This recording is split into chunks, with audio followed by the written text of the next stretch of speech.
Call to order of the March 6th, 2017 Transportation Committee meeting. Let's see. All members are present except for, who am I missing? You got us all. I do have us all. Got yeah. everybody. Everybody sit on one side of me. It's Yeah. quite confusing. I'm leaning all of a To the sudden. left here. You're listening to the left. Yes, I am. Ken Dawson, will you lead us in the invocation, please?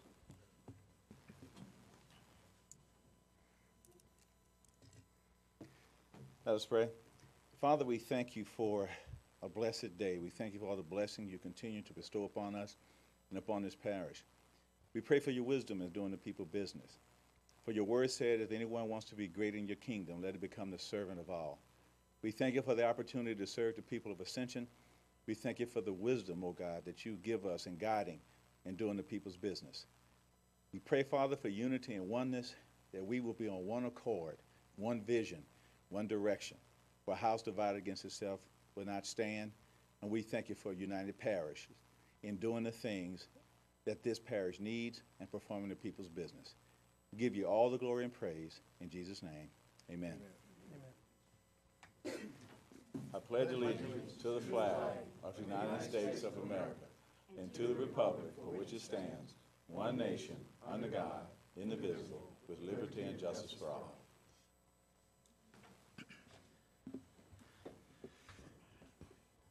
If anybody would like to speak on an item, please fill out a public speaking card, and when you're done, you can bring it up to me, and I will call your name at the appropriate time. Let's see. Committee Chairman's report, number 4 on the agenda. I am removing items 10 and 11, the acceptance of the road priority list for road widening projects and authorization to proceed with bond issuance for the widening project. From the agenda, I've spoken with the administration about this, and we have their full support. In brief, a lot of this work that was included on number 10, the road widening project list, is being done by HNTB, and this would be duplicative. We think that we're going to get a really good project from HNTB on that issue. The other part of it is the bond issuing. It's my understanding that we have a significant amount of money right now to do some road work, and there's no dire need at this time to issue a bond. In fact, once we get some of our quick start projects going, we should be able to do all of that work without bonding any money, and if we bond anything too early, we're paying interest on it, and there's no point in doing that at this moment. Chair. Keep it on there. That's nice. You know, I was not present. I was out of town on business for the last Transportation Committee hearing, so I will defer to my Vice Chair if you'd like to add anything from the last meeting. No, but I thank you for the opportunity to serve, sir.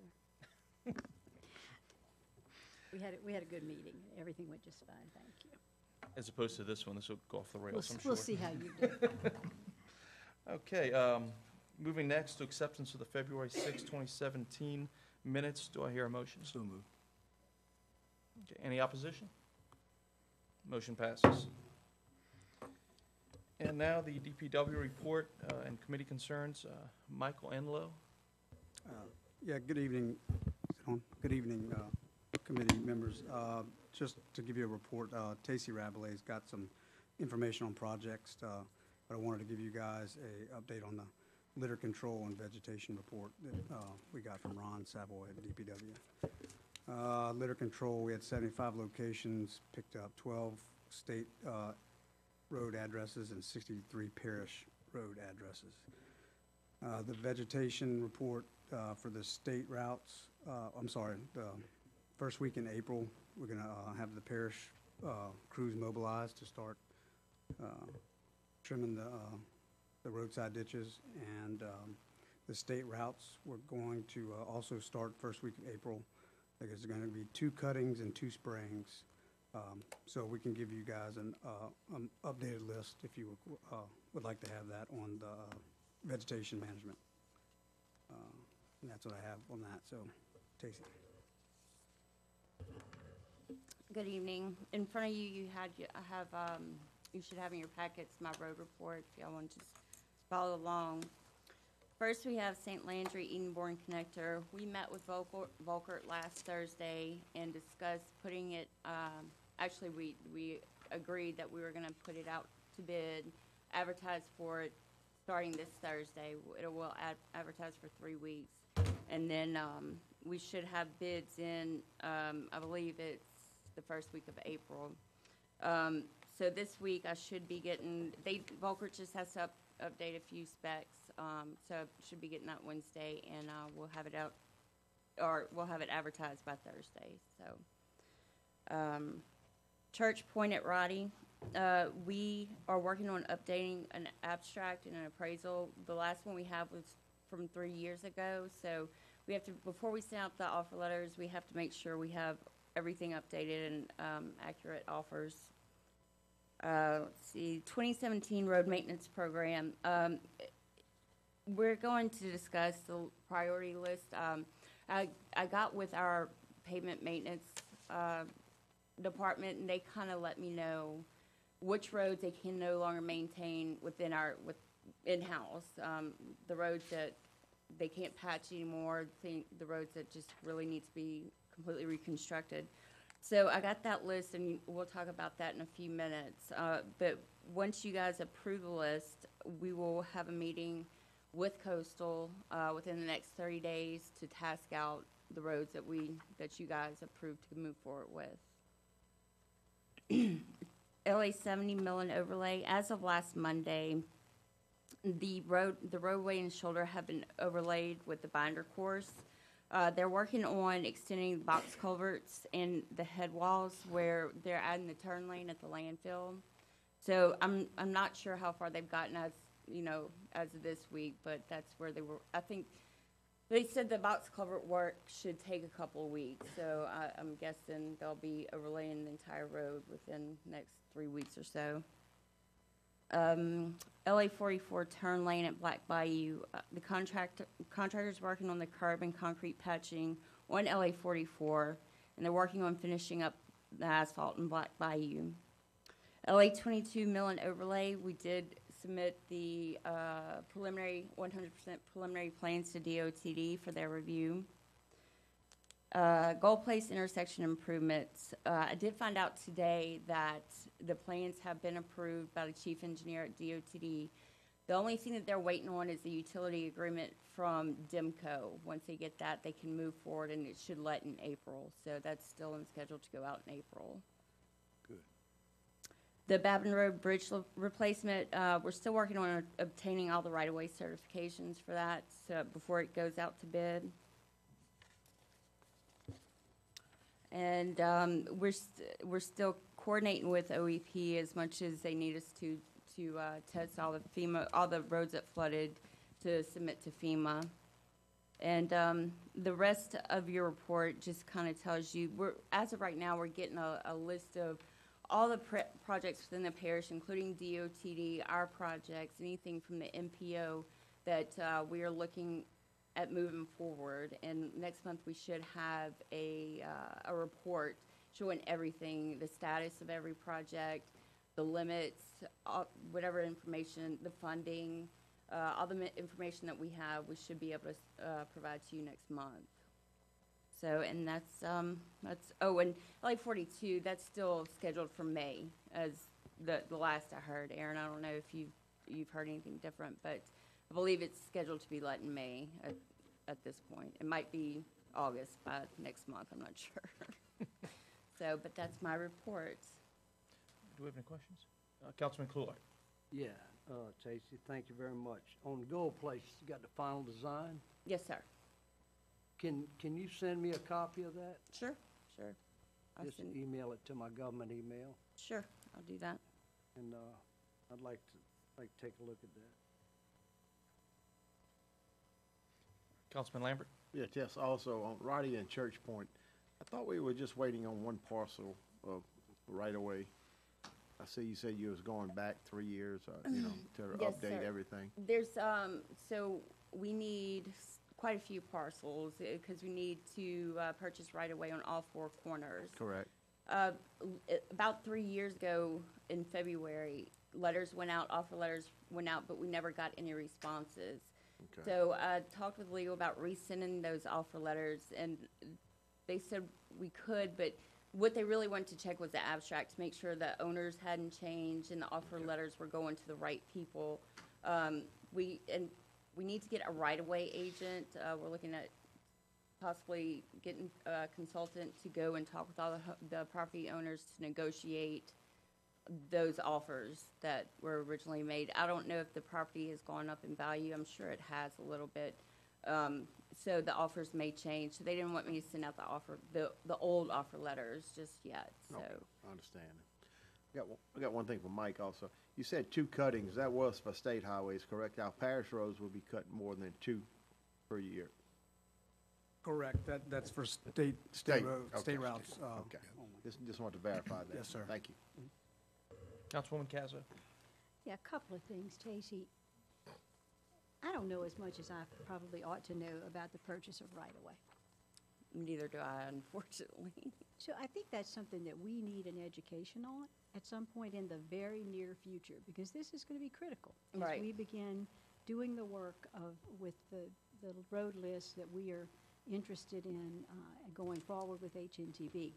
I also think the public needs some education about the impact of their disinclination to fill out the proper paperwork, get it done, to accept the bids that are, the offer that's made, and that the very people who don't want to sit in traffic are forcing themselves to sit in traffic because they will not sell right away.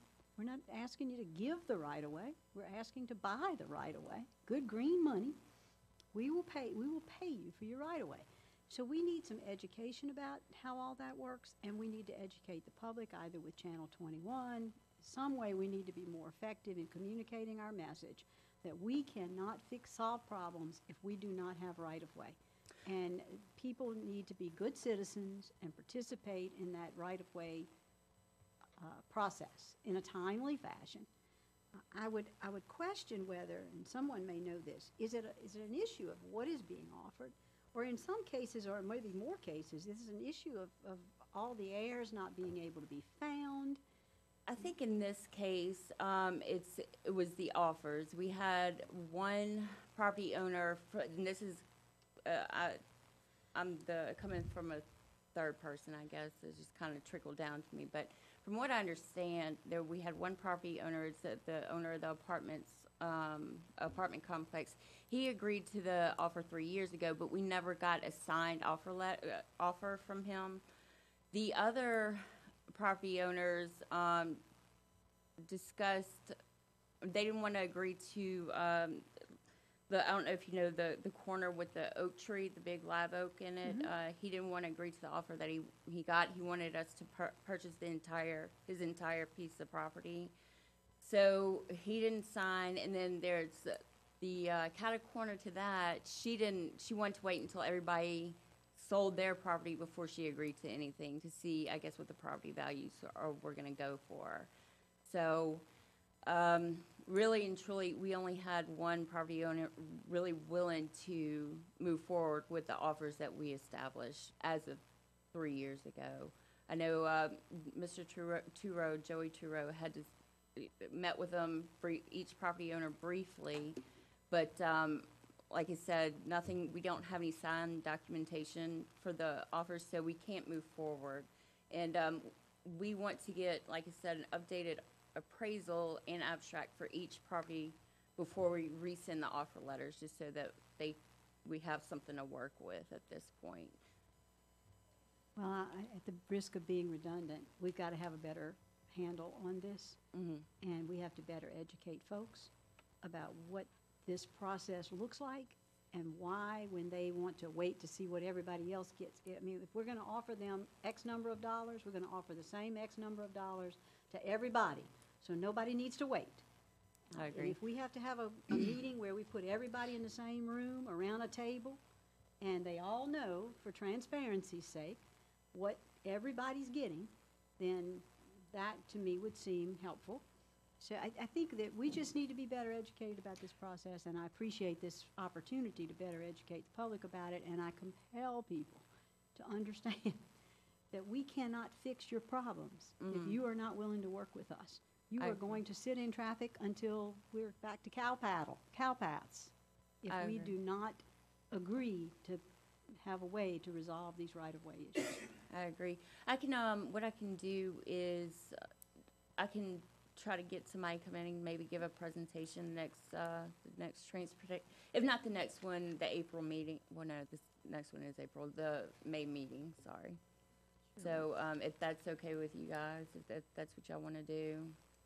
I would personally appreciate it, and I would think as a committee it would be helpful. Right, Second- I'm learning I'm just learning the process myself. I've never been involved in right-of-way, but Mr. Mark DeBosier, he's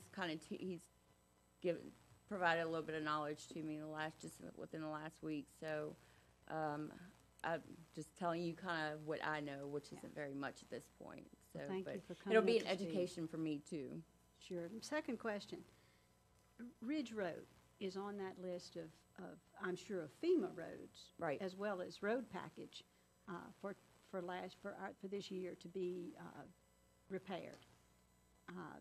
How will that work if we have a road that was already designated as in a sad state of repair and needed to be overlaid? But now it's far worse because it literally sat underwater Right, for right. weeks. So can we expect to be compensated in some way under the FEMA program for the resurfacing of a road like Ridge and perhaps Klein Peter and others in that? It's my Swamp Road area. understanding, just from talking to the Tetra Tech representative that I rode with throughout the or on the roads throughout the parish, I asked him what his feeling was on being reimbursed by FEMA. I asked him if he had a good feeling, and he said he felt like we would get some money. He thought maybe a third of the roads that we're asking for. I mean, you got to think 80 to 90% of our parish roads are underwater. So if they request just all of those, and we get a third of that money, they'll give us a lump sum, and we can spend that money however we choose. Unfortunately, we won't know what they're going to give us money for, I think, for another 6 months or so, at least. From what I understand, a lot of times they'll just deny everything at first, and then you have to appeal and resubmit everything, and then they'll start working with you. But hopefully, they'll give us some money the first go around. Well, one of the things we learned in Washington was certainly they're going to say, okay, where's your testing from before the flood? Right. So Right. sure, we all had that. What were the conditions of the road before it flooded? We don't know. Right. Precisely. And we certainly didn't know we were going to have a flood to be able to run out there and core those things and make sure we knew. So, but they also suggested to us that there are going to be some ways around that. And certainly in this road's case and in this area's case, there was some pre-existing knowledge of the conditions of that road. So I would suggest that you keep your data very close to don't lose that stuff. 'Cause Oh, we that's going won't. to be important. We actually, that Ridge Road, that was one of the preliminary testing roads that we did. But I believe it's on our in-house pavement management list. So what they're gonna do, I think we're gonna go in, mill it, patch it, and then our pavement group is gonna go overlay it. So it's not necessarily in our road maintenance package because they're gonna do that work in-house, if that makes sense. Okay, that's interesting. Well, that group just got a lot of new equipment, real nice equipment, and we have some competent operators that they feel like they can get a whole lot of work done with it in the parish, and save the parish money by doing it in-house instead of tasking all this out to a contractor. So they plan on getting quite a few roads done in the parish, so it should work out well for us. It'll give us more money to spend on, it'll free up money on the contract, I should say, to do the roads that really, really need it at Well, this that point. one is, those folks have been long suffering back there. I agree. And so I would appreciate any attention that can be given to them. Sure. Thank you so much. Oh, you're welcome. Councilman Cloyd? Yeah, just Stacy, on that land acquisition. Mm-hmm. The parish has worked with several engineering firms that have been very good with land acquisition, and so you can check with Ken or whomever. Okay, You know, for the drainage projects, we've always had to have land acquisition. okay. It's I know of a probably couple. not really a thing that's normally handled in-house. Right, right, and that's why Okay. I haven't been well So- educated on it. so- I need to learn the process, and I know of a few consultants that we have on retainer, so. Yeah, I'm not gonna name anybody. Right. I'm just telling you, we've successfully had engineering consultant firms. They Right. go out and they do a pretty good job of land acquisition. They do a pretty good job of meeting with the folks, whether it be a neighborhood meeting or one-on-one. and Right. Working back and forth. Everybody feels like they wanna hold out for the best dollar value. Right. But we got project schedules, and they can represent you well on that. Okay, I appreciate it. And I don't know if they're in a better position because they're not part of the administration or an elected official at that point, where it comes down to whatever's being done. Sure. Second thing I got, St. Landry Edenborn Connector. Yes, sir. You'd mentioned a meeting with Volker Yes, sir. and about letting the project out. Correct. So we're shooting for September 24th, which is, I guess we have the Bloom Festival and then a concert right Yep. after. Yep. So we have final plans ready to go. They just have to adjust a few technical specs. So we're gonna go ahead and put out the bid, and in the front end documents, note that we want this done by September 24th and see what we get. If the bids come in way too high, you guys will have the option to pass on it, not accept any of the bids. We've also talked about possibly putting an alternate to where you'd have a base bid to, let the contractor tell us how much money, how many days it'll take them to finish, and then the alternate would be finishing by September 24th. And that way it'll give you guys a choice. If the September 24th completion date is not possible, if all the contractors come back and say, look, this is not doable, then at least we'll have an alternate, each one of them will have an alternate tell us how long it'll take them and how much it'll cost to do it. So that's where, hopefully we'll get some bids in to finish by September 24th. I figure if we do get bids, they'll have to work 24 hours to finish some phases of the project. So I anticipate that the bids will come in a little bit higher than what we originally anticipated, just because of the 24-hour schedule. Let me finish with, and this may be something for y'all or for the administration. Have we been in discussion with the city of Gonzales on some cost sharing on this? And basically, I know that, they had a position that they were held up based on the contractor or the developer on the other side. There's some So- meeting, yes, Councilman Cloyd, there's some meetings that are being scheduled, not only with the city of Gonzales, but also with River Parish Community College to discuss that. I expect that probably be taking place later this week or maybe early part of next week. Then the process will be scheduled now. Thank you. Mr. Dawson, I believe you want to add something about the right-of-way. Yeah, just quickly, as Councilman Cloyd said, we have used other entities to acquire right-of-way. They've been very successful. Everything we dealt with on Highway 73, we dealt with on Highway 42. Also recently on St. Landry, Edenborn, where there was about 19 heirs Right. on a piece of property.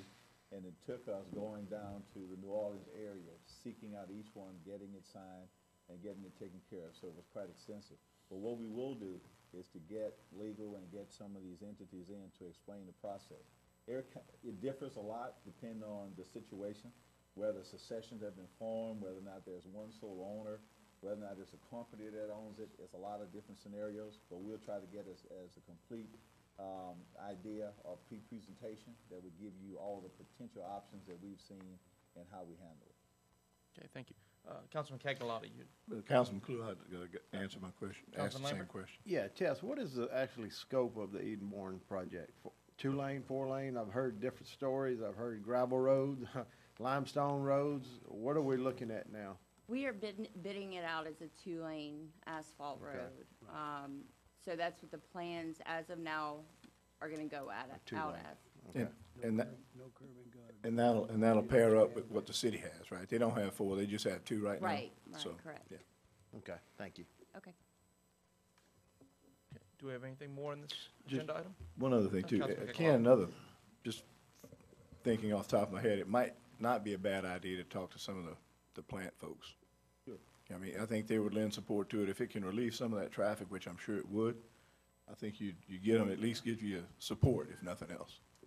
Councilman Caganati, that's absolutely true. I mean, our initial conversation with a lot of the plant people who supported it, taking a lot of the pressure off of 30 and having another potential way out. They're discussing some other possibilities, which is the Ashland to St. Landry connector, those kind of things. So you're absolutely right, and we probably need to rekindle those conversations. Absolutely. Indeed. Okay, Invite them all to lunch and tell them to bring their checkbook. Yep. Sound like a winner to me? do we have anything more to add? Mr. Enlow? No, Mr. sir, Ellis? that's it, that's it. Okay, Thank moving on to agenda item number 7, Transportation Impact Fee Study Presentation, Jerome Fournier.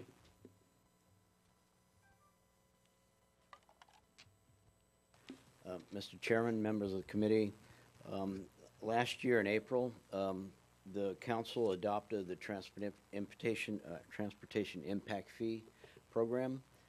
As of this date, it's almost a year old. We've collected approximately $1.7 million, a little over. That study, the ordinance that you adopted was based on a study that was prepared in 2005, 2006. It was ripe for updating, and this past year you authorized a contract with Duncan and Associates to do the impact fee update. And I'm pleased to announce or introduce Mr. Clancy Mullins with Duncan and Associates, who will give a presentation on the draft update. Right. Thank you.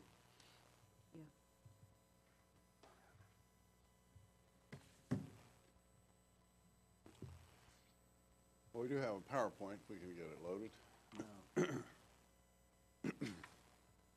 Well, it's nice to be with you today. For the record, I'm Clancy Mullen with Duncan Associates. I worked on the original study that we did back in 2005.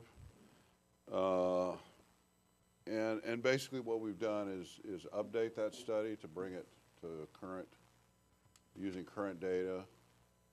We made a few tweaks along the way that I'll mention. Let me just give you an overview of the presentation. I'm going to give you a little background about about impact fees in general and about the study, or about your system. Talk about the scope of the update, the findings, comparisons with the current situation compared to what it was like in 2005. Talk about variable fees by unit size, which was an option in that study and is an option in this study as well. And talk about implementation options. What do we do from here? And then at the conclusion of this presentation, we're going to show a slide that shows the major roadway system and talk a little bit about that, because that's something we need to address before finalizing it. So this is a draft report. It's not the final version, and we're also going to be preparing, we'll take your feedback we've got discussing with other council members and staff, and the public if we have public comment, and develop an ordinance, some ordinance amendments that would amend your impact fee ordinance to implement this study, if you decide to do so. And that will come back to you and then, of course, go on to the full council. By way of background, of course, well, just so everybody in the room knows what we're talking about, an impact fee is a charge on new development. It's not a recurring tax that you pay or fee that you pay every year. You pay it one time, typically a building permit. So it's a tax, it's a fee on new development to pay for the infrastructure costs necessitated by that development or attributable to new development in general. These fees, of course, apply to transportation facilities, and they're not only is it applicable to it's calculated parish-wide. This study was calculated parish-wide, but effectively applies only in the unincorporated areas unless the parish and the cities have some kind of intergovernmental agreement, memorandum of understanding or something like that, that would allow the cities to participate basically in the system. And as Jerome reminded you, that we did the study back in 2005. Those are the fees that were adopted last year, and this is the update. So in terms of expenditure of the funds, you have 3 benefit districts. In the original study, we had 2 benefit districts, with the line being the Mississippi River, and 1 service area. In this update study, we're assuming you're going to continue the 3 benefit districts, which is fine, basically. But we're calculating fees based on 2 service areas this time. So even though it's still, the fees are the same parish-wide or in both service areas, we did a level of service analysis on the east side of the river. We did a level of service analysis on the south side of the river. And we basically, the methodology you use is to set the fees based on, according to the methodology we're using, you set the fees based on a standard level of service. And it gets a little maybe a little confusing if people aren't used to the terminology. But it's essentially, the methodology is a consumption-based methodology, which is you pay for what you consume. The standard consumption-based methodology is you pay for what you directly consume. In other words, if you generate a vehicle mile of travel every day, you should pay for the cost to build another vehicle mile of capacity in the system, so the system can grow to expand kind of on that one-to-one basis. But every roadway system really needs more than that. You need to have some slack in the system, or every road's at capacity. That really doesn't work. So it's a pretty conservative approach, and both of your service areas are above that one-to-one level, at better levels of service. Perhaps not surprisingly, on the east side of the river, levels of service are poor. There's more congestion. I mean, that's where you've had more of your growth. But they're both better than the one-to-one level. So anyway, we have to do that level of service analysis to have 2 service areas. And there's some implications for that, but they're not really, and we'll talk about that in a minute, but it's not really reflected in the fees. In terms of the benefit districts, though, you have these 3 benefit districts. So, and basically what a benefit district is if you collect the money in that area, you spend it on improvements in that area.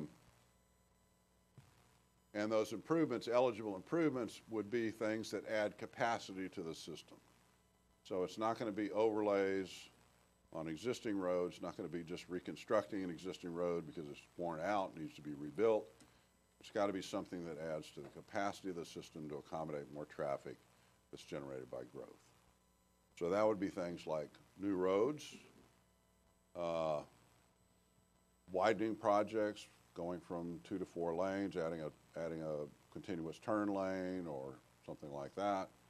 intersection improvements, signalizing intersections, adding right turn lanes, left turn lanes, that kind of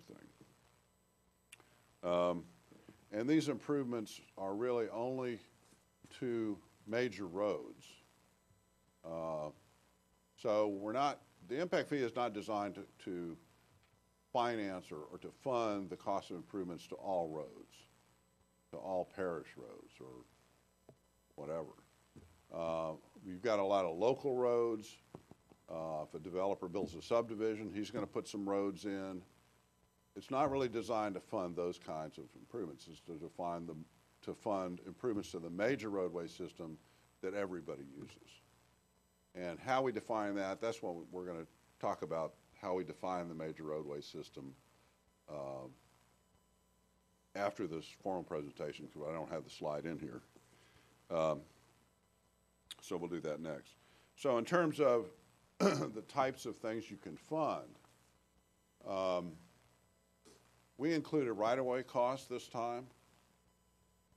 In 2005, we did not include right-of-way costs, and it's actually in your ordinance that the fees shall not be spent on right-of-way acquisition. You don't give credit for right-of-way acquisition. It's not part of the fee.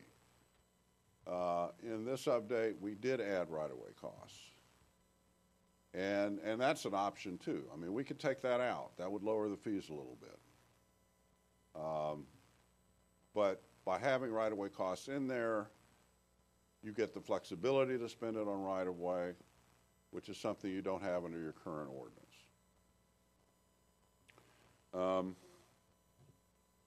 So and the construction components are just whatever is required to make the improvement. So, you know, that would be the actual construction of the through lanes. It would be if you need to have sidewalks on the side of the road, you can have sidewalks, drainage, you know, striping, signage, all that kind of stuff as part of the improvement. But that doesn't mean you're going to be funding those kinds of improvements outside of an eligible capacity expanding improvement. So you aren't going to be going out and restriping an existing road. I mean, that would be clearly in the repair replacement category, or even adding a sidewalk to a road that already exists, but you're not adding vehicular capacity, you're just adding a sidewalk. You wouldn't be doing that. All right. So as I said, the methodology is basically unchanged from the 2005 study, with the exception that we did add the two service area analysis. So that gives you some flexibility in terms of what percentage of the fees you charge on either side of the river, or even if you want to have fees on both sides of the river or not. Gives you that option because each side of the river is its own service area. Of course, we updated all of the data in the study. We actually made some changes to the major roadway system, which again we'll discuss in a minute. We updated the trip generation rates, existing land use information. The cost estimates were based on more current cost estimates. How much federal state funding is programmed for you, we updated that information, et cetera. Okay. So kind of bottom line is this is the effect on the fees. The blue bars in this chart show your current fees, which we're labeling them here 2005 fees because that's when they were calculated, and the orange bars representing the current updated 2017 fees. And you can see they're going up about a third. I think a flat rate single family, if you had the flat rate, we calculated them in both studies, is going up 34%. but then it varies a lot by category. I'll talk about that in a minute. Multifamily is going up by a similar percentage. Shopping centers. Now there are some. This is just showing you some of the major categories. You can see warehouse is actually going down. And I was going to check. I just didn't have time to do it. I was going to check and see what the Engineering News Record Construction Cost Index, how much that's changed over the last 12 years. But I would guess it's substantial, 20 to 30%. So it shouldn't be too surprising that the fees, the updated fees would be higher.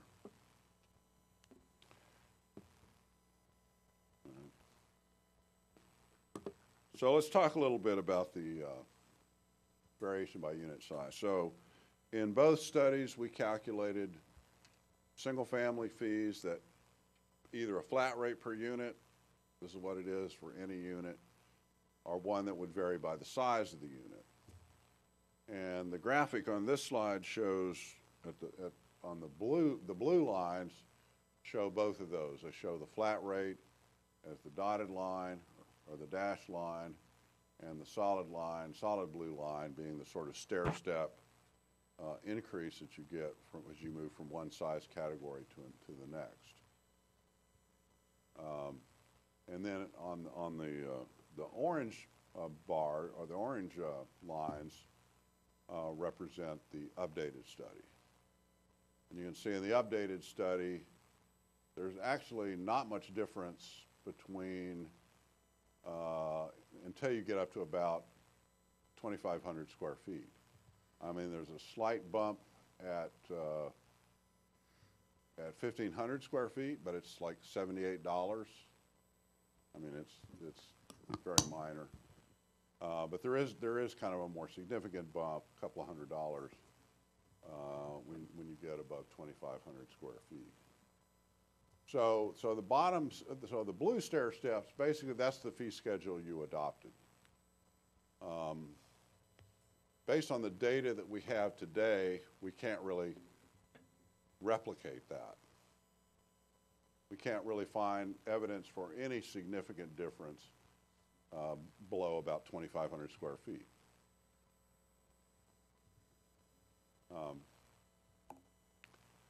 So if you want to keep, well, we'll save that for the next slide. So you have an option here. I mean, you can adopt, you could go back to the flat rate, or not go back to it, but you could go with the flat rate instead of the variable rate.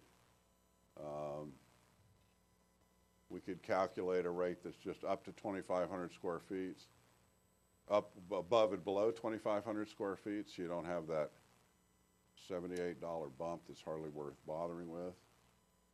I mean, some concern, we've heard some concern about the fact that, you know, the smallest category, under 1,000 square feet, is obviously getting the biggest increase. That's what the data now shows. And those probably, we're treating, you know, we have basically three categories of housing types. We have mobile home park, and we have single family and multifamily. Now, a mobile home that's not in a mobile home park is treated as single family under the ordinance. And most of those units, most of those mobile homes in mobile home parks tend to be single wides. So like under 1,000 square feet. So really that's what we're talking about, I think, with the, I mean, you're not going to get new housing built, stick-built housing of under 1,000 square feet anyway. What you're going to get is people moving a mobile home onto a lot, and then they would be paying basically they would be paying the single-family fee. So, you know, one tweak we could make to address that is to add another category to the fee schedule. So you got mobile home park, which is charged when they develop the park per site. And then you could have a mobile home placement on a single-family lot, which would be charged at the mobile home rate if it's under 1,000 square feet. So if you're going to put a single wide on an individual lot, you'd pay the mobile home fee, not the single family fee. So that's you know, a possibility to address that issue. So let's talk about some other implementation options. Obviously, there's the adoption percentage. You don't have to adopt these fees at 100%. These are maximum fees that you can defensively do based on this study. I would recommend that even if you don't want to have an increase right now, I know there's a transportation plan underway that may be a reason to update this report in the near future anyway to address that. We'll have better cost data. We'd probably get a functional classification map, which feeds into our discussion coming up next about how we define the major roadway system, et cetera. So even if you don't want to increase the fees, if you keep the current fees, you're keeping the old study. If you keep the old study, the ordinance has to be consistent with the old study. So if you want to start charging for right-of-way, or if you want to not charge fees west of the river, or, I don't know, can't think of anything right now. Those are kind of two key ones. You would need to base the fees on the new study, and they're not really based on the new study unless you adopt all the fees at a uniform percentage. So the way to approach it would be, let's take the single family flat rate fee, for example. We'll just adopt at the percentage that will make that the same as it is now. Or whatever percent you would like to see it go up. And then just have all the other land use categories, the fee adopted at that same percentage. If you take the approach of, well, we only want the fees to go up 10%, or something like that, or just keep the fees the way they are, they're based on the old study. What some communities have done is say, well, we'll go up a maximum of 10, we'll adopt the fees, but they can only go up a maximum of 10%. You know, that would take into account, you know, some of the fees are going, like warehouses going down. So to be based on the new study, the warehouse fee has to go down, capping it at, so it would go down under that approach. But you'd have fees that should have gone up 50%, they're only going up 10%, and other fees that should have gone up 25%, they're only going up 10%.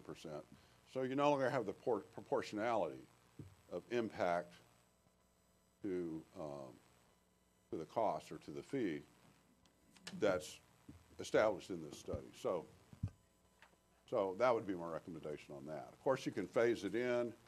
You could adopt a fee that's higher, or 100%, or some lesser percent that's effective in 6 months or whatever. You could phase in and over a number of years. It would automatically go in or not. So you got a lot of options. Then we already talked about the single-family options. You could go with a flat rate. We could make the changes on the mobile home, the small mobile homes, single wides, et cetera. So that pretty much wraps up at least that formal part of the presentation. We want to talk about, while we have the PowerPoint up, does anybody have questions you want to refer back to those slides before you put that other slide up? Yeah, can you go back? Councilman Court, yes. Yeah, Chair. Can you go back to the slide where it showed the parish and the districts? Because it's blurry here, okay? But I mean, Yeah. we can kind of see it. And you basically got, what, districts 1, 2, and 3 there? Right. I can't even read it, but. Yeah. Yeah, districts 1, 2, and 3. Yeah, and I think this map is basically what's in your, There was ordinance.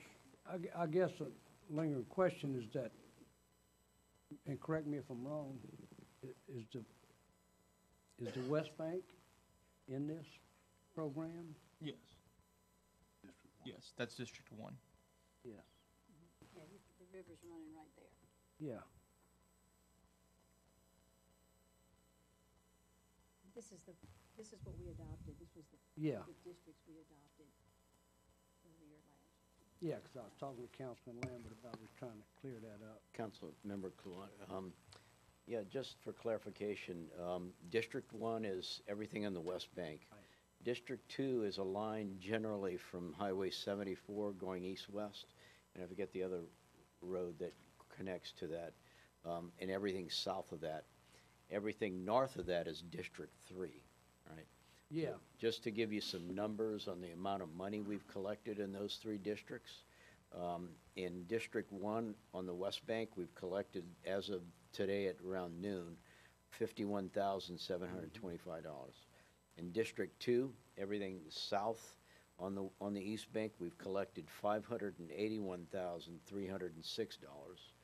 In District 3, which is the very north part of the parish, as of today, we've collected $1,100,753. So as a total, if you add those up, we've collected so far $1,733,784. Right.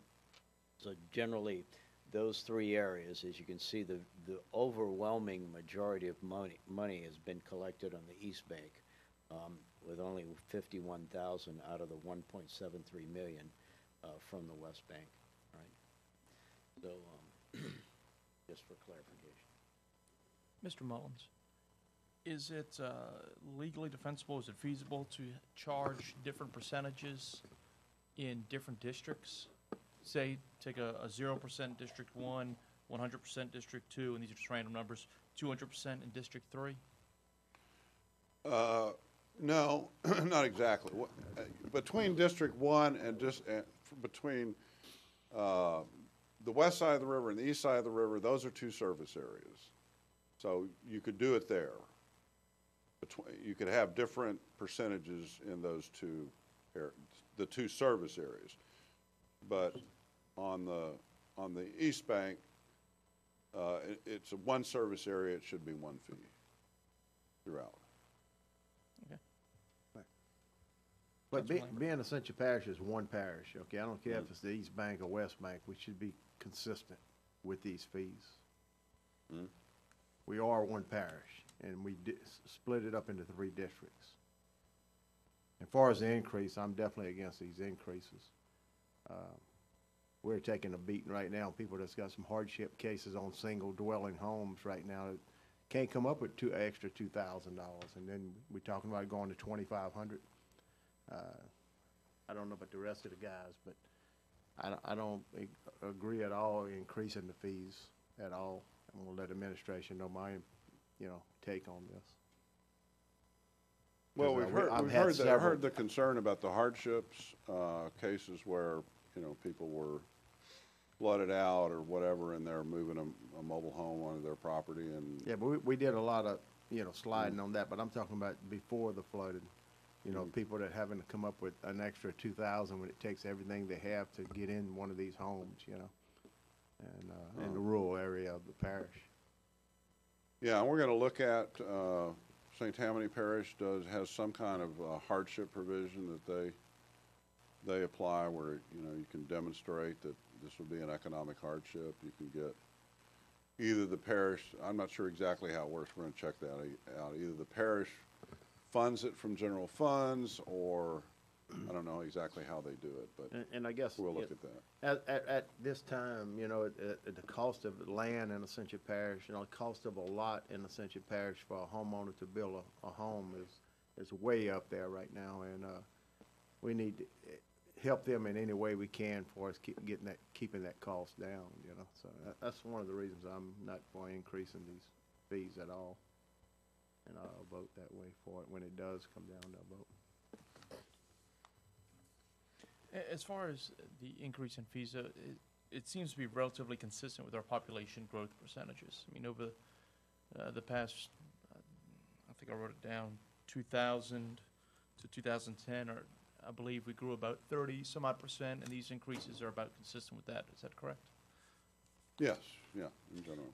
And is that typically how it works? That Not necessarily, not necessarily. I mean, costs often outstrip, cost increases often it depends on how fast you're growing.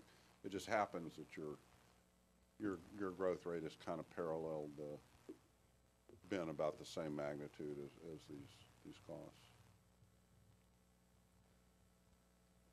Councilman Cluart? Well, if you're talking about different fees and, you know, in the different districts, Mhm.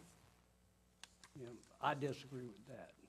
I represent a very rural area, and, you know,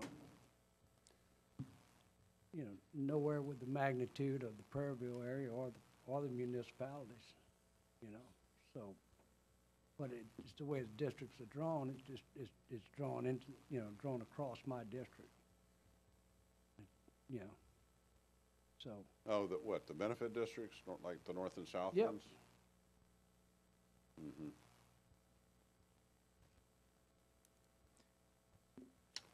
So if you got a fee, if we're gonna have a fee for a house, we got a fee for a mobile home, we got whatever, be parish-wide, whatever it is.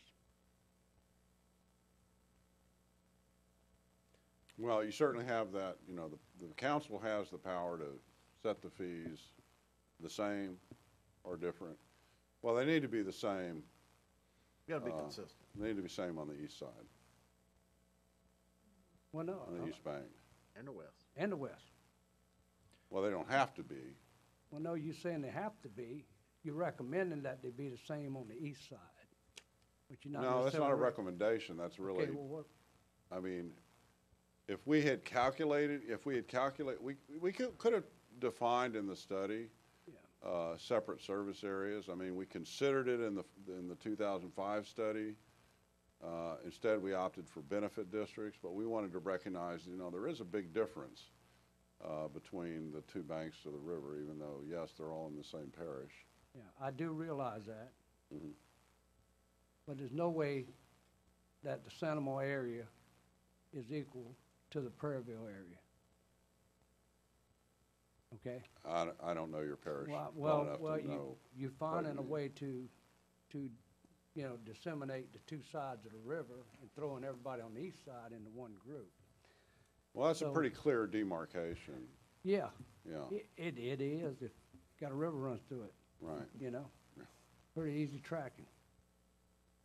Well, I'm in the middle, right? So while you're finding something to do to help the west side, and then you're trying to achieve something up in the north, I'm in the middle, okay? Yeah, So- well, we're so not recommending that. And the reason why we got that is basically because the basic recommendation is not to get in too many districts, too much, don't break it down too much. Yeah. Okay. Yeah, well, we're not recommending there be different fees or there be uniform fees on parish-wide. I mean, you can have uniform fees parish-wide. If the parish council decides to do that, you can do that. I'm just saying, the way we calculate the fees, you do have a legal option to have a different rate on the two sides of the river. What would be the purpose of having two different rates? Is that to help control or encourage growth? Well, I'm not a big believer that whatever rate you set is gonna have a lot of effect on your rate of growth. But it would just depend on what policy objectives the parish council has. I guess one of my concerns is that no matter, every time we get a new subdivision, that's adding more traffic, and schools are adding more traffic, and they're popping up all over the parish, really not so much in Downsville, but I'm talking about the east side of things. The growth is tremendous, and it's not really just in the northern part of the parish, it's happening all over, and it seems to me to mean that we have traffic issues all over the parish. And, these increased fees seem to be consistent with the growth that we're having and the traffic problems that we're having. We see it every single day that we drive, and I really don't believe it's limited to Prairieville, Santa Maria, Gonzales.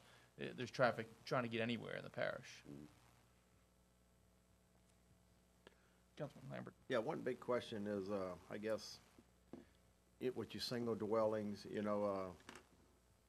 compared to a subdivision, a lot of your family property, you got family partitions that a parent will give a kid a piece of property. He's already impacting the roads already because he's driving a vehicle and living at his parents' house. So he's not impacting that highway anymore. We kind of talked about that. Is there any way, I can understand a 900 lot subdivision coming in, or, something major like that causing some issues. But is there any way to eliminate some of these in the ordinance legally? Basically to eliminate that, because like I say, there's family partitions of one home you're giving your kid's driving already. He's not impacting that piece of that road any more than before, because he's been driving for 5 years and he decides, oh, mom's got a piece of property, I'm gonna buy it, or they're gonna give it, I'm gonna put a house on it. And Yeah, well, that's been a question that a lot of my constituents are I know, that, concerned and that about. seems, intuitively that, you're not really having an impact if you define the circumstances, that, specifically. The problem is that impact fees are designed to cover long-term costs. I mean, that house gets built, there's one chance to collect a fee at building permit. After that, you're never collected another fee. So you got a new house built, yeah, maybe it was originally occupied by the son who was living next door in the parents' house. Now he's living there, so what difference does it make? But ultimately, there's a new development, a new house that wasn't there before. It's eventually going to get sold to somebody else, and it's going to have an impact over the long term.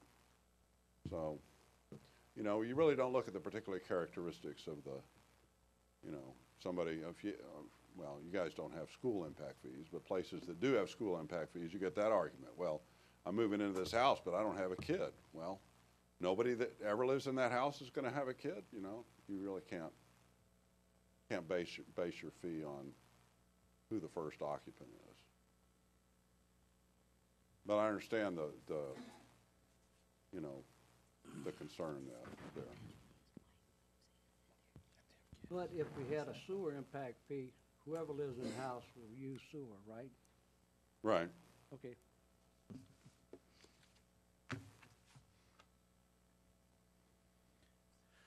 I'd like to see if we can get more information on looking at a fee for smaller mobile homes.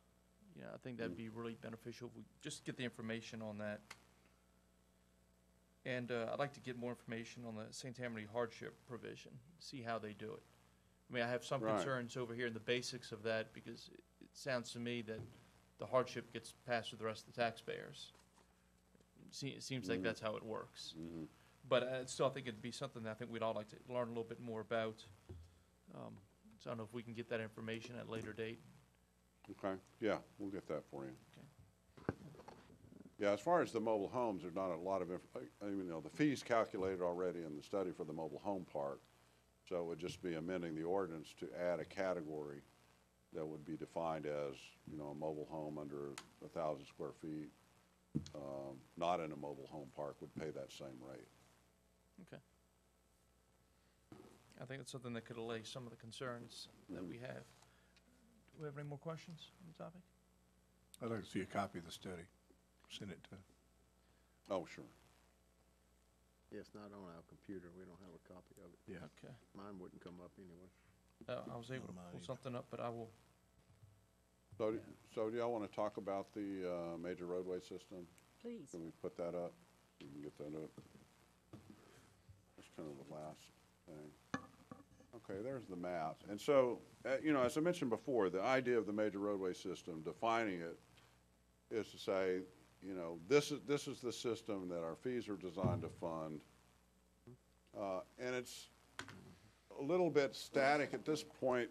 It really, usually the way it's done is you tie it to a functional classification plan or map that the jurisdiction can change over time. So you say, okay, these are our major arterials, these are our minor arterials, these are our major collectors, these are our minor collectors. existing and planned. So hopefully out of your transportation planning process, you will get that. And we can amend the ordinance to simply reference that rather than have this kind of static map of, okay, here's your major roads, but if there's going to be any new roads that we're going to add or improvements that we're going to make that are really going to raise, you know, maybe a minor collector that we've excluded this time to a major collector or to an arterial status where it's really functioning as an arterial, you wouldn't have to go back and amend the map every time. In your current ordinance, we have kind of an imperfect system because we have a, well, it's not all that, well, actually, I haven't gone back and see how bad it is, but there's a little bit of confusion, let's put it that way. Because we basically say, the ordinance basically says you can only spend the money on improvements to roads that are defined as part of the major roadway system, and that references the 2005 study. The 2005 study does have a map entitled Major Roadway System that includes all of these roads and more. So how do we, so the question kind of is, how do we get from here to there? If we had your master transportation plan and we had, you know, here's the roads, and we can just reference that, that would be the ideal approach. We don't have that yet. So what this map shows, the red highlighted roads are roads that are actually in the inventory at the back of the updated report.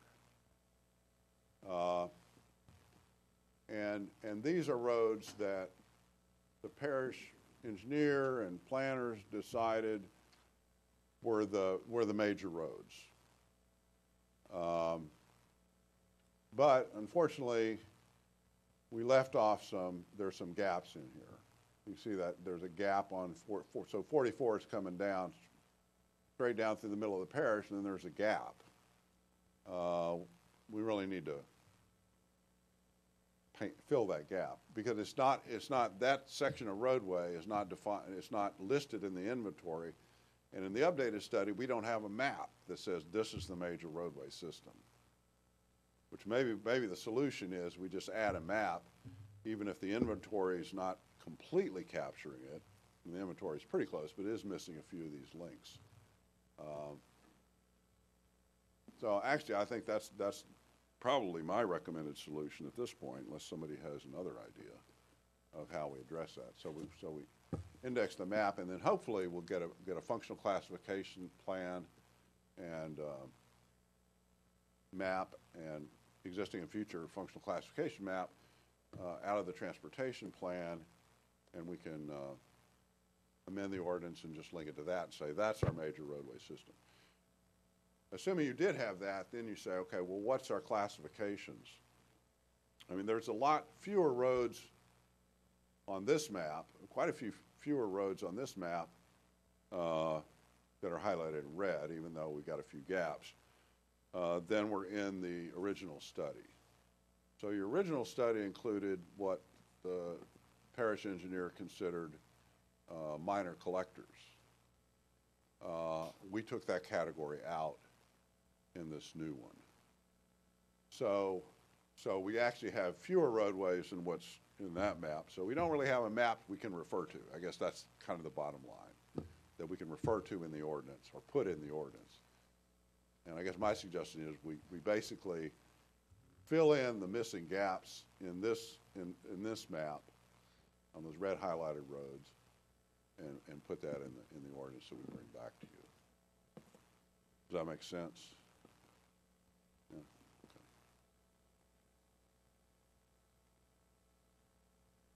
Anybody have any other questions or concerns?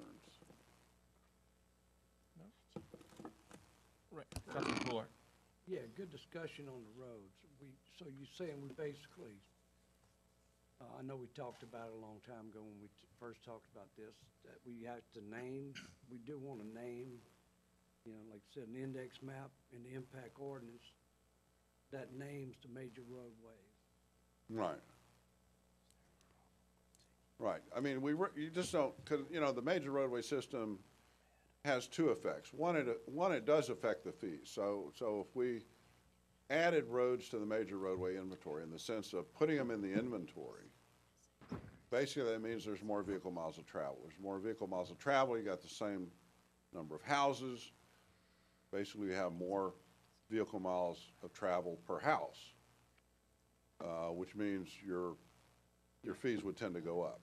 I don't think we need to go there and do that, but I think we at least need a map that says these are the major roads, even if they're imperfectly represented in the inventory. The other side of the equation, though, is well, there's two other sides of the equation, is what you can spend money on. These are the roads we intend to fund, so we're not going to take the money and fund, if we're not including minor collectors, and this is clearly not a major collector, it's a minor collector, we can't spend the money on that. And also, what you give developers credit for. So if we give developers credit for putting in a minor collector in a new subdivision, is that where you really want to be prioritizing this? Because essentially giving the credit is like spending the money. You're just not ever seeing the money. And you said in the new study, you talked about pulling minor collectors out. We did pull minor collectors out in this one. Right. And that was Based on my concern about you don't want to have too many lower level roads in there that developers are very likely going to be building anyway and probably aren't going to be the priority ones you want to focus there's not really probably where you've got the congestion. Yeah, my only concern with the minor collectors is that we have a lot of opportunity in the minor collectors for road widening and road improvements, okay? Mm-hmm. That probably do qualify. And, you know, I'd have to get the total definition of widening, you know? If it, actually you gotta put another lane or whether it's improvements, and you listed, I think on your slide you had curb and gutter type stuff and, you know, drainage improvements, things like that. Yeah, you do kind of get into a gray area. I mean, you could have a road with 10-foot wide lanes, you improve it to 12-foot wide lanes. That would add a little bit of capacity, but probably it's more for safety than anything else. Would safety not be a qualifying factor within our ordinance, within our motion? It wouldn't be it shouldn't be the primary consideration, yeah.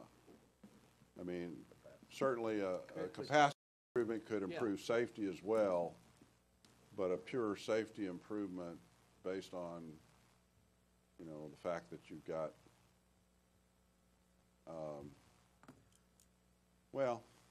it's a gray area. Just about any improvements we do help safety somehow, you know? Probably. But I would just want to make, you know, that we do have a decent amount of opportunity with the minor collectors to do some drastic improvements. Definitely intersection improvements, but some widening and some, you know.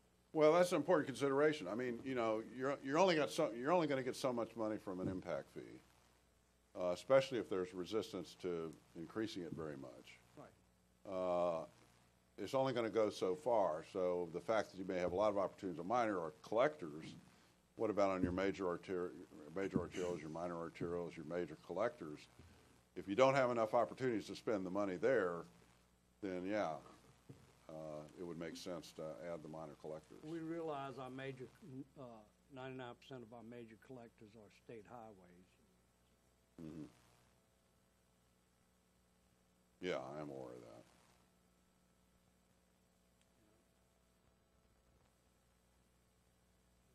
So sometimes the best effort we can do is throw some money at an improvement with the state. Right, yeah.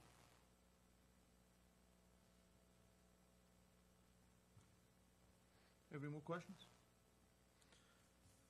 Well, thank you very much for your presentation. We look forward to receiving more information on it. Okay. Thank you. It's excellent. Thank you.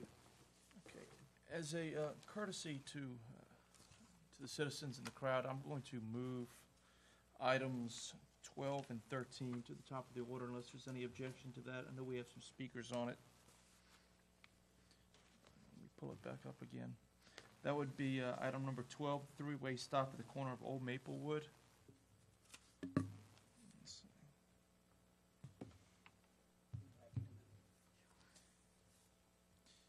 And let's see if I can get this right.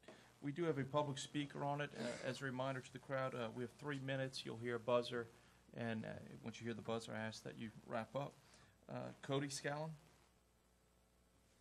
My name's Cody Scallon, and I live in Maplewood Estates in Prairieville. Thank you, Chairman Lawler, for introducing this motion. Basically, right now, we have a neighborhood, we don't have any sidewalks. So a big issue in our neighborhood is vehicles and pedestrians and cyclists, things like that. At the present time, we have some people that park on the street, things like that. So in every homeowners meeting, inevitably, this subject is brought up. And so everyone's pretty much on board. We've been trying to get this done for a little while now. And so basically what we're trying to do is on the main part of the subdivision, the main street going through the subdivision, we'd like to put a stop sign, a three-way stop. And basically this would help for the safety of the pedestrians walking, bicyclists, and it would actually, I know it's not a reason to do it, but it would help speeding as well, as we have that issue in the neighborhood. People going from the front all the way to the back, it takes a little bit of time. And so this would just help them pause, give everybody a chance to get in the street, get off the street. We have a lot of kids in the neighborhood. A lot of the parents would like them to ride their bikes around the neighborhood, and this would just kind of help lead us in that direction. So if we could get this done, we'd appreciate it. And if I could, I would like to yield my time to Brooke. Hey, thank you guys again. Kind of just to mirror the same thing is that it's basically for the HOA, we are number one priority is our residents and our children in our neighborhood. So our main focus is the safety, and that is the big concern that all of our residents have spoken up for, and think that the stop sign would help in multiple cases of safety or speed or just helping us to kind of get people to stop and be more aware of who is on the roads. And we would just really appreciate that support. Thank you very much. This is something that's located in my district. I've spoken with a lot of the neighborhood and the representatives of the neighborhood, and I thank you all for coming and showing your support. The issue is in Old Maplewood subdivision. It's a very long street with several, I think 3 roads that come off of it, off the main street, and then it curves to the right. But there's a long straightaway that I've seen it myself walking through the neighborhood. People fly down. A lot of kids, a lot of young people in the neighborhood. So what I'd like to do, I'm going to offer up my own motion that we direct the Department of Public Works to place a stop sign at the corner of Old Maplewood, and I'm trying to pull up the right street. Valleywood. Oh, my map is just not what I thought it was. Oh, there it is. Yes, Valleywood's Court. I just want to get the name correct. I hope I did that right. It won't beep again. Is there any discussion on this matter? I'm happy to second that. A discussion. Maybe for administration, I know there's a policy that we have to go through in order to make a change like this, and I think it starts with DPW. I don't think we can just come up at the council and the committee and vote this in without going through the policy. I think we have a policy set in place, correct, Ms. Dawson? Yes, and Tacy will address it. Yes, you're right. Okay. We do. We have to follow the standards set in the MUTCD, which is federal standards. You essentially look at the traffic counts. If the traffic counts don't meet the minimum requirement, then you can move to crash data. We looked at this road initially without any real specific traffic counts, and you have to remember this was after the flood, before the schools had gone back to their normal location, so they might have been a little bit off. But we just kind of went out there and took a quick count, and it really didn't even come close to the minimum requirements, and neither did crash data. So I talked with Aaron and let him know that and we did just get the traffic count information from Maplewood, I think this week. So we were going to analyze it, make sure that it didn't meet the minimum requirements. But either way, you guys can, as a governing body, can overrule our engineering recommendation. It's just, it specifically says in the MUTCD that we cannot use a stop sign for speed control. So that's, we have to give y'all basically what comes out in the formula, which, as we looked at it, didn't meet the minimum requirements. But like I said, if you guys all approve it, we can certainly still put it up as long as you guys overrule. And the second part of the policy is where we have to have a petition signed. Is that still there, where 75% of the homeowners have to sign that petition? I don't know if we have to have a petition for a stop sign. I know we have to have it for a speed limit sign, but I can look into it for a stop sign. Do you know? It's for speed limit. It's for any Mr. law. Lowe, look it up. I think it's for any sign Any that sign. actually We might has a have- law involved in it, which the police department have to enforce. It would not, it certainly wouldn't hurt to have a petition. I don't know if you guys have started that. We have a petition with several signatures, that wouldn't be a problem, 75%. I think it's just policy is what I'm looking yeah, at. we could get that. We have to follow the policy of what we have on the books. When I talked to DPW, though, I was not advised of that. I was told that we could bring this up as a motion. Right, Move and forward. I'm looking at the procedure, it doesn't say, we just need a 75% petition for speed limit signs. It doesn't say that it's required for stop signs, but like I said, it would not hurt to have that. If you guys can get that, that'll just be, a good backup to show that, And we probably have probably 30%. okay. So it's just a matter of knocking on doors. Yeah, so if you guys can get that, that'll just be kind of reinforcement showing that everybody is on board with it. Okay.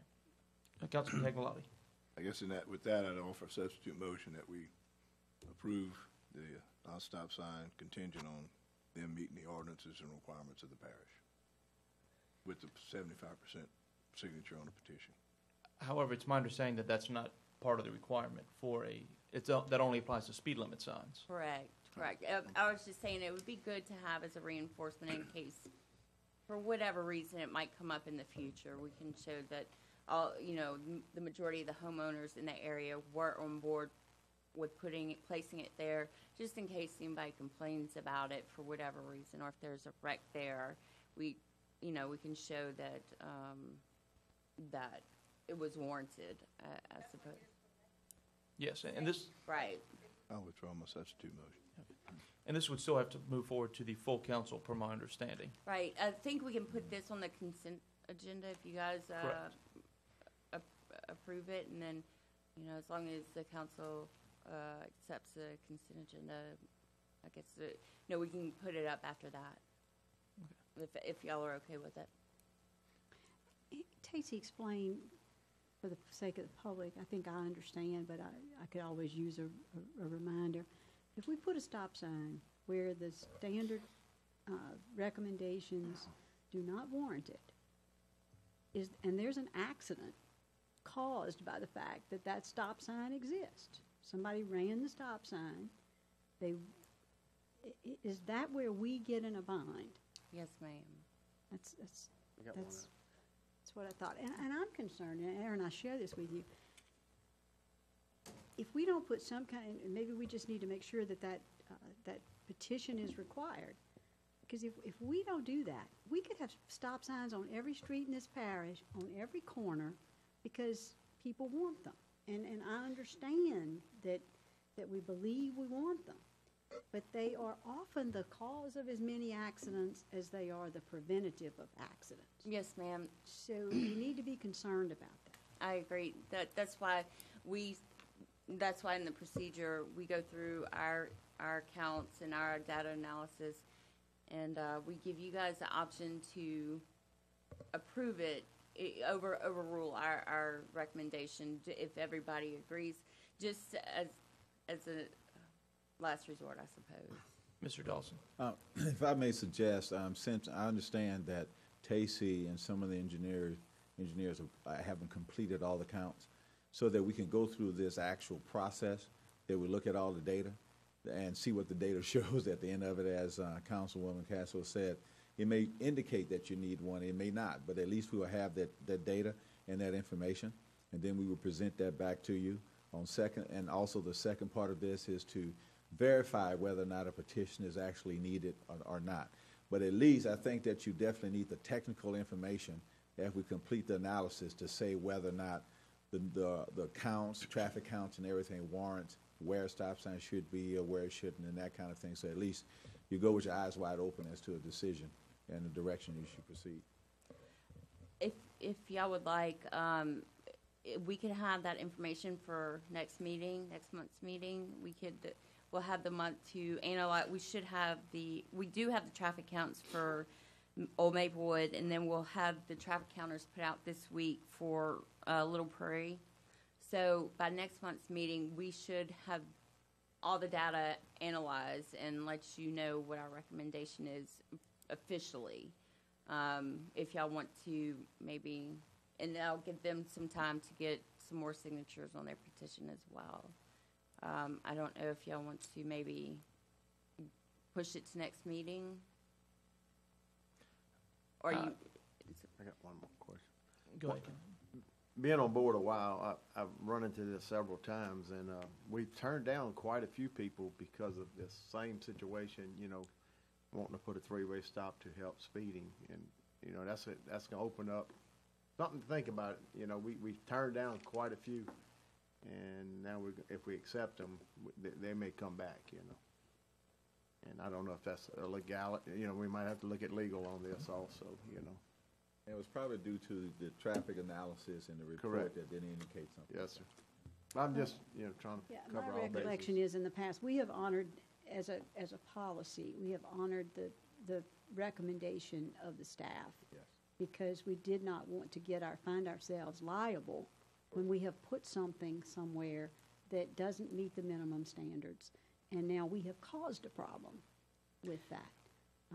There are, I mean, as far as speed control, there's a few alternatives. You know, you guys can put up the speed detection signs that show people how fast they're going. That's kind of somewhat effective. There are also, unfortunately, we don't do speed humps or speed bumps anymore, but you can also put up these rumble pads that essentially, when people roll over them, it just makes a lot of noise, so kind of make them slow down a little bit. I don't know if y'all want to look at that maybe, or we can look into that.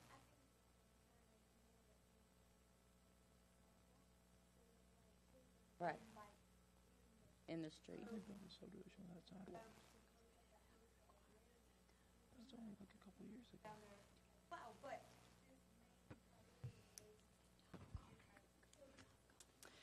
We could also easily put out children at play signs for y'all. Y'all have them. I know some officers done some radar in the neighborhood. I was about to say, that's Maybe once very or twice, effective. But sometimes they're not, their shifts, how they work out, it's not really time.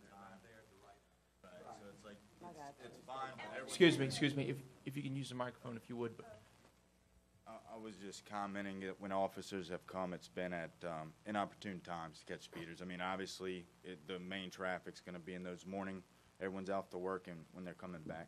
And while we've appreciated them coming out there, it doesn't do us a lot of good if you see two cars, you know, throughout the process. So that was just kind of my comment on that. But have y'all requested them at those specific at the peak hour times? From my understanding, could be wrong on this, but I believe that their shifts, how it changes, it's just not the best time for them to come out to us. I mean, not that they don't want to help us out, but that's a problem. But but definitely, if there was officers at the right times, I think that would go a long ways to help with that. If you get a ticket, you're going to start slowing down in the neighborhood. So. Okay. I believe we have a motion on the table, but we can, I guess my only concern is, you know, we're adding a requirement now to get signatures for something that doesn't require a signature Yeah, we need to threshold. research that, if it's part of it. Mr. Dawson? Yeah, I mean, I think the actual getting a petition is, and we think it may be just associated with speeding, but we'll verify that with the stop signs. But I think it just make sure you have the technical information to make a decision. That's why I want to make sure that this committee gets that information. Okay, well then, we can table this issue until the next meeting. What I'd like to do, though, is we have, people on the same issue from Little Prairie that are here, so they don't have to come back to another meeting. I'd like to give them the opportunity to speak, if they'd like to accept that. First is Barbara Allen, and this is on issue, agenda item number 13. Good evening.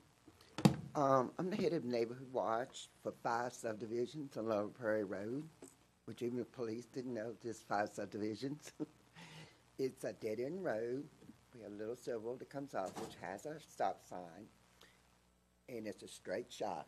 It's a drag race from one end to the other, and there's 5-foot ditches, no drop, just ditches.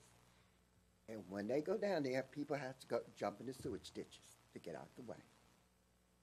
And it's been told to me, which hurts me, that these children's lives mean nothing if they get hit by these cars, by these speeders. And I don't want that to happen. So we are asking that we have the freeway stop signs with the lights so these people see. And I have a petition from 85% of the people. I've walked every house in the 5 subdivisions to bring Aaron the petition.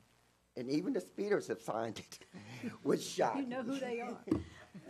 We were supposed to get some more speed signs and everything before the flood and children at play. And I understand the flood stopped all that from happening for us. We have put neighborhood white signs up. We've tried to talk to these people. Nothing is doing any good. The police are constantly on our street. They know it's a problem. They have sat in my driveway and given 45 tickets within 45 minutes. Nothing. They say they don't care. But if they would start making these people pay these tickets, these fines, I'm sure it would slow them down.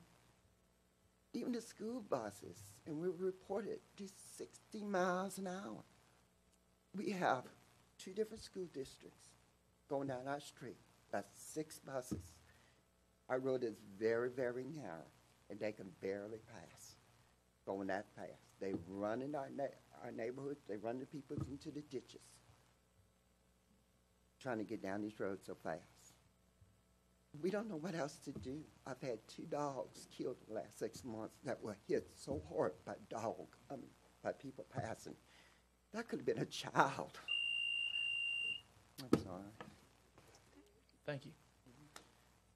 And Carrie LaSachre, did I butcher that? Yeah, you butchered it. I do every time. Bless you. Every time. LaSachre, I know.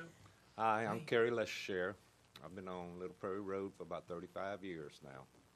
The last 5 years, we've got probably another 30 to 40 renters on the road. Where I live is a half a mile down from 42. By the time they get to my house, they're doing 60, 65 at times. I take my time off in the evenings, go sit out by the road with a cup of coffee, my phone, and a notepad to try to slow these people down. I have no life.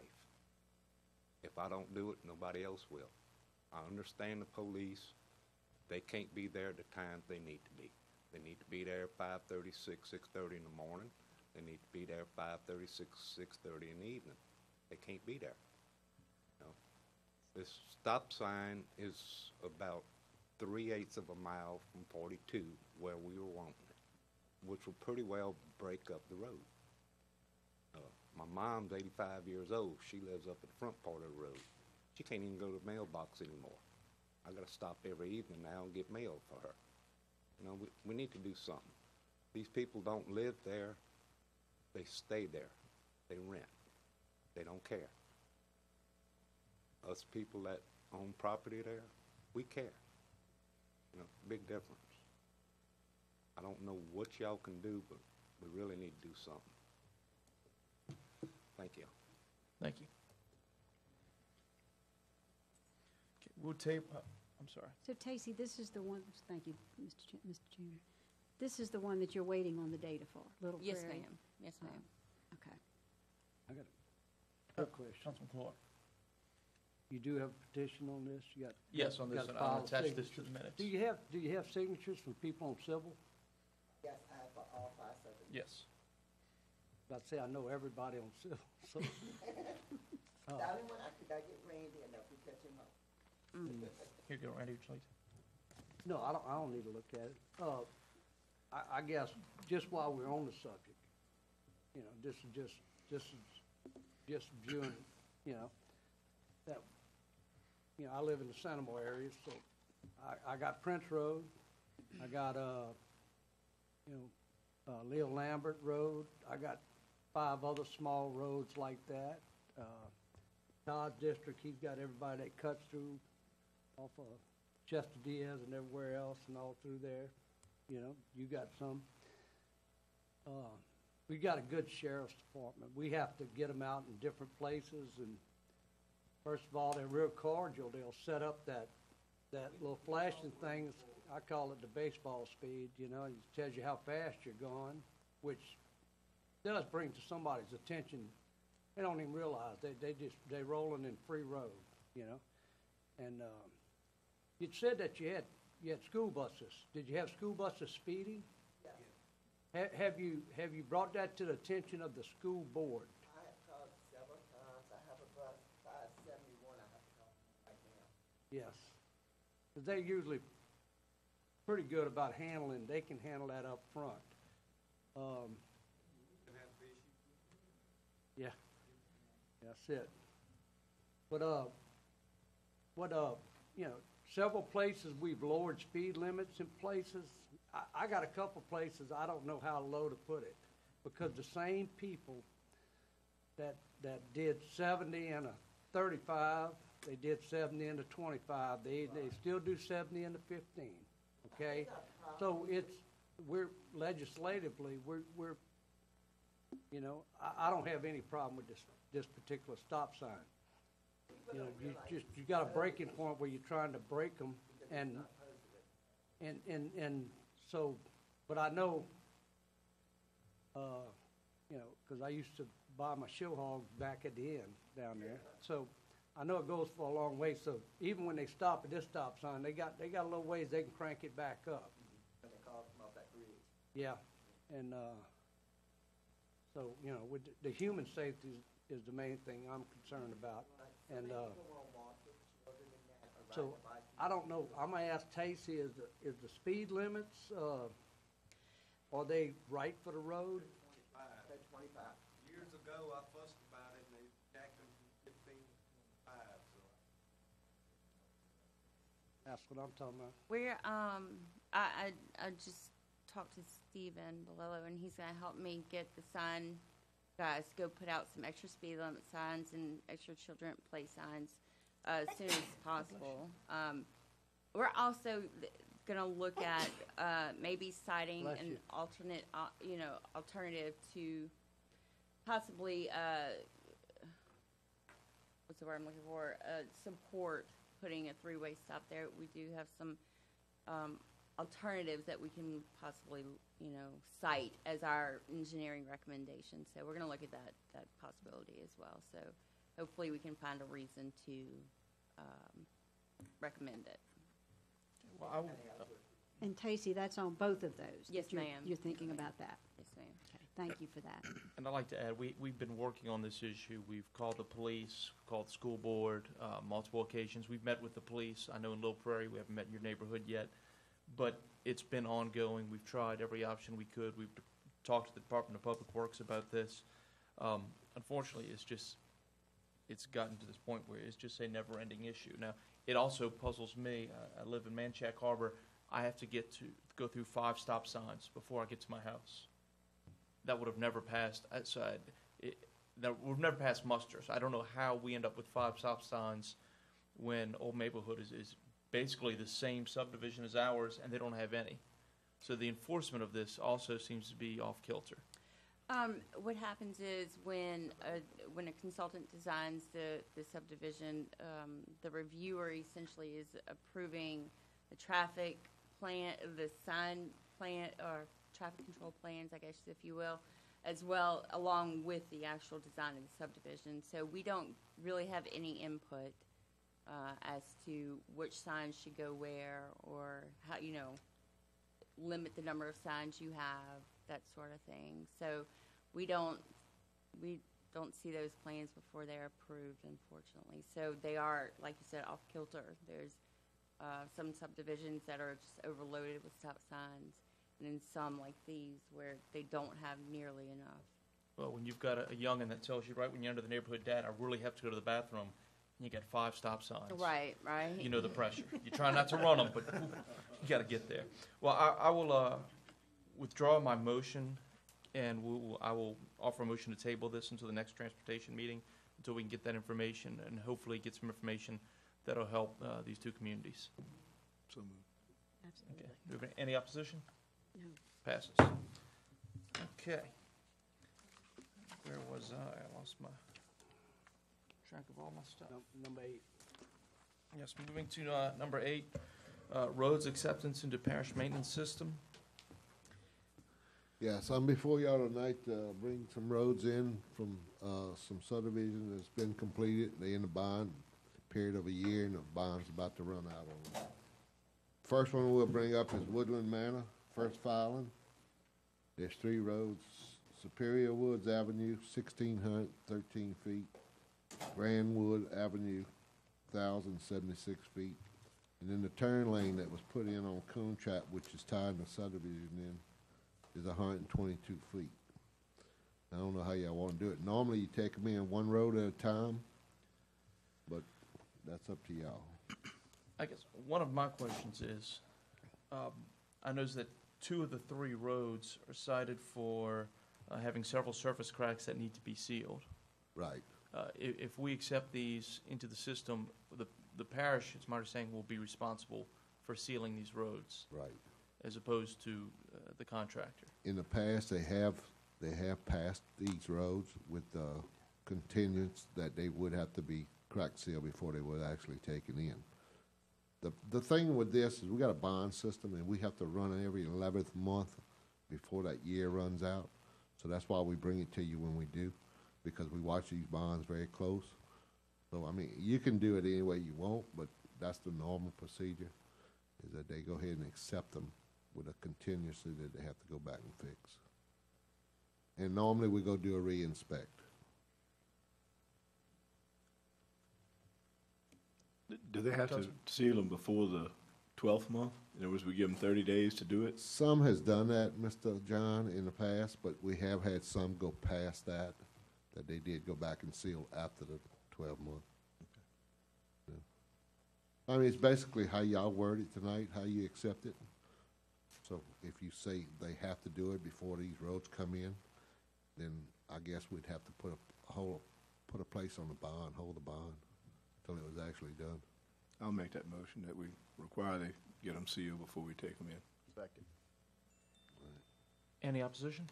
Any Are discussion? you doing individual roads? You can do it. Oh, yes. There was 2 out of 3 that had cracks in them. They do individual. Okay. Individual road. Superior Woods had cracks on it, and let me see if I can get my notes. And Grand Woods Avenue had cracks on it. I move we accept Silverwood only after they finish, sealing the cracks. Superior. Yes.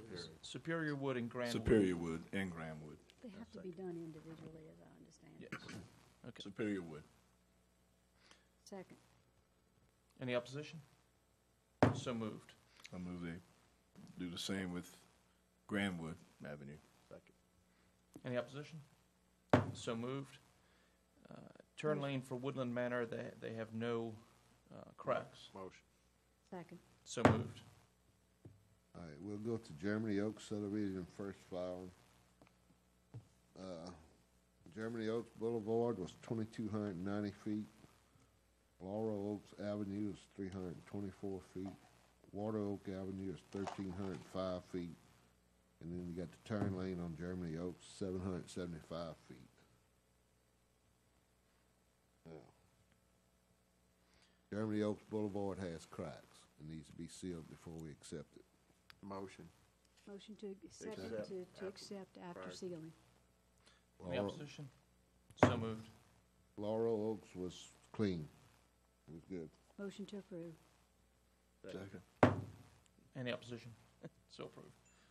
Water Oaks Avenue has cracks. Move we accept after the cracks are sealed. Any opposition? None. And the turn lane was in good shape. Motion. Second. Any opposition? Discussion. Pardon me, Councilman Kluar. I just want to wait till the end. I just want to reinforce to the public and everybody that tonight we're taking in almost a mile and a half of road. Right. Okay, that the parish is responsible for here on in, all right? While we talking about roads, we talking about transportation, and we talking about budget. Ascension Parish has just taken ownership based on whatever contention we got. Another mile and a half of road. We're taking in their stop signs as they are, the traffic study as it is, whatever. We got it. We own it. We own it 100%. Good, the bad, and ugly. Another mile and a half of road. Thank you. Thank you. Moving on to agenda item 14. This is to task the Transportation Department with drafting an RFQ, that's right, for retainer of engineering firms. The reason this, Number 9. did I skip number 9? Nope. I apologize. I'm so excited. I just want to make sure we, Okay, oh, sorry. agenda item number 9. Go ahead, Okay. Stacy. This list that you have, basically, like I said earlier in the meeting, I got with our pavement management group and talked with them about which roads they can no longer patch fill potholes that are just no longer repairable within our group. So I started there. They gave me a list of 10 roads to start with. So that's what you have in front of you. And essentially, I correlated the traffic volume with the road condition that we were given. And this was as of 3 years ago. I had not received the new numbers from the new scan. So that's how they are prioritized. Now this is, and of course the roads with the highest traffic count are the ones that came out on top. They're not necessarily the worst roads. It's just how it worked out. So this is the priority that was set with the formula I used. I went through today. I was able to develop a unit cost per square yard of roadway that it would cost us to repair within our contract. And essentially, if we use this, if we went in this order, we would be able to rebuild up through Antioch until we reached our $1.4 million limit on our contract. Up until where? Antioch, number 4. Number 4. Okay. That's where we would hit our limit on our contract, and we are not sure at this point. We are waiting to hear back from legal as to whether or not we can adjust the money amount on the contract. We do have budgeted for, I think, $3 to $4 million, but we're not sure if we can adjust this contract to meet that. So we're gonna wait to hear back from legal to see if we are able to, amend their contract anytime we want to add more roadways. So what I'd like to get from you guys tonight, if you guys can look at this and see if you're okay with this order, or if y'all want to adjust, put some towards, move some up. Just that quick glance. I don't know if you want to. Yes, a real quick glance for a long list, okay? Yeah. And some real concern on my part, if the chairman will indulge me, that we have a connector road that doesn't make the cut. What's that? Which one is that? Robert Wilson. Well, that's it. That's due to mainly the traffic count. It was just a low traffic count, and the road condition. I even adjusted it a little bit lower to try to make it move up, but it's just because just the way the traffic counts worked out, I couldn't. It was really hard to make the data, make this list make sense with the data that I had. So is it perhaps that it's misqualified? Well, you could say that. We got a recommendation from our in-house department, and I basically tried to get the data that we had on file and create some sort of priority. Like I said, I guess it's based on personal opinion as to which roads need to be built first, if you understand. I mean, like I said, it was hard to make the data meet certain priorities. We just didn't have enough, like the crash data, how much money we put into the road over, the last year or so by maintaining it. We just didn't have a lot of that information on record for me to utilize. If we were to postpone this matter and get additional information, would that be beneficial? Sure. Mr. Dawson? Yes, that's, Mr. Chairman, that's what I would like to recommend. Let's postpone this. We go back and get some more technical data and come back with a list that's based upon, some more information that would give you an opportunity to kind of make some decisions. Councilman Lambert? Yeah, Tess and Mr. Dawson. Bourgeois Road was on this list probably 4 years back and got pulled on a list and got pulled, and it was supposed to be done the following year, and it's never been done yet. So We can look at that. I definitely want to, it's real deplorable. Right.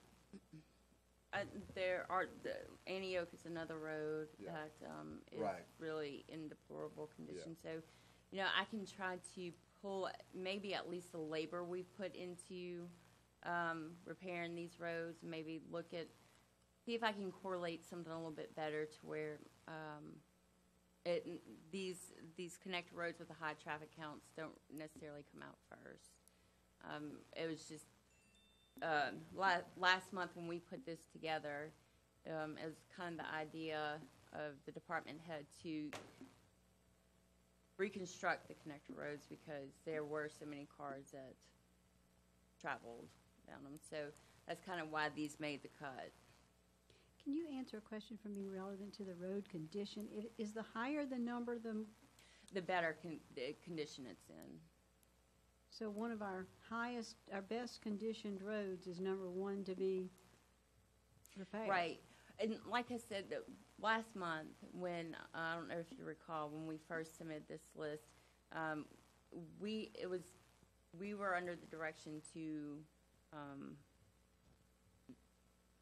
pull connector roads to put in the list. So that's why these kind of made it up to the top, because that was the direction that we had at the time. If you follow. Do we have a motion To defer. to defer this? I motion. I'll second. And second by Randy Clewart. Any opposition? So moved. Okay, moving on. Now it's number 14, agenda item 14, task Transportation Department with drafting RFQ for retainer of engineering firms. The reason this is on here is we are in the process of hopefully moving forward with some transportation projects in the near future, in the next couple of months. We'd like to do multiple projects at once. I think it would be beneficial, kind of like what we've done in the past with our surveyors, to have multiple engineering firms with the ability to start on a project immediately instead of having to go out and do the request for each and every single one. We set up a task to have a list of them that are in a random order. Yes, Mr. Chairman, that's not a problem with doing so. We would go forward with developing an RFQ for that, similar to what we did with several other services. And I think several years ago, we actually had engineering services that we had in that type of format with 3 to 4 different companies that we can assign different projects by task order. So we will move forward with preparing that and go through the narrow process for your approval and then on for council approval. You need a vote for it, Keith? Yeah, we need a motion to move on this. All he's doing is administrative functions. He don't need a vote You for good that. with that? Okay. Do we have any discussion on it? Good for me. Okay, so I guess it's not moved either. And then we have review and discussion, agenda item 15, review and discussion of the GPS policy. I have spoken with the administration on this, and this is opportunity to take a look at it.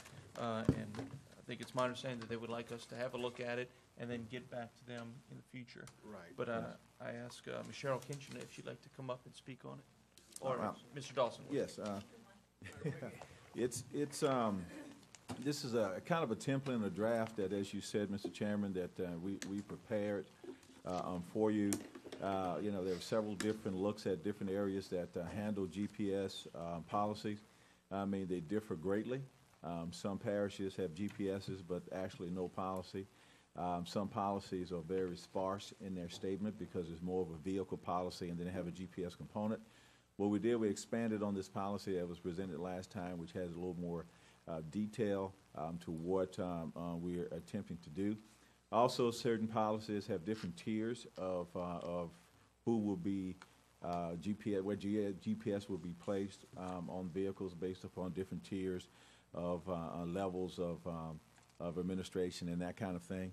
But the goal is for this committee to look at it, get back with administrations for your recommendations, and we will proceed as you desire. Do we have any questions? Or Ms. Kinchin, would you like to add anything? On what Mr. Dawson said, we're asking for your input. I think there's a couple of typos in there, but basically we wanted to make sure we did the who, what, when, where, why, and how. There would be a component for best practices to use it and a training for employees as well as supervisors and administration on that. So we were just waiting to get your input. So, Councilman Clore. Yeah, thank you, Sheriff. mhm. Now, what was discussed in the prior meeting, and it basically is in this draft, is all parish-owned and leased vehicles shall be equipped with a GPS tracking device. Yes, sir. It's in there. It's, Yeah, oh, I see, I'm reading. Yes, sir. Yeah, that's what I'm saying, I want to make it clear to everybody. That's Yes, not sir. Based on discussion. That was a very keen point by several council members. Do we have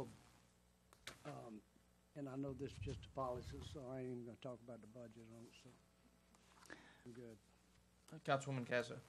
I only have one area that in reviewing this, I wanted to see just a little more meat Okay. on the bones. please. And that is under item 2, which is vehicle speed. I don't want to see somebody get fired for being 5 miles an hour over the speed limit, and another guy that we like better than the other guy get to be 10 miles over the speed limit. So what is our policy specific to speed limit that allows for some flexibility? I mean, sometimes you're going to be going around a car, sometimes you're going to be, we just need a little bit more meat on item 2.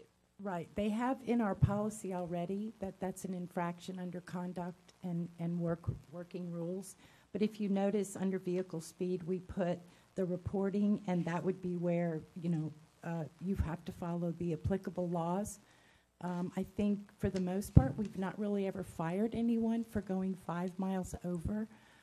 It's been more of a write-up for 20 or 25 miles over. So that would be something that would come from you if you wanted to offer a standard, so to speak. Not my job. Because we have that in the policy. I think it's a judgment call on the part of a supervisor and how many times they've been warned. Yes, Ken. I think a couple of things. I think Chairman Lawler and I talked about, using the technology to kind of ding or ping or whatever someone as they're driving that may be unknowingly or whatever, going over the speed limit. And we'll see if the technology will allow us to do that, just kind of give a warning and that kind of thing that would also help. Like the kind of flashing sign on the side of the road when you getting closer to the speed limit, then you see it flash and comes up.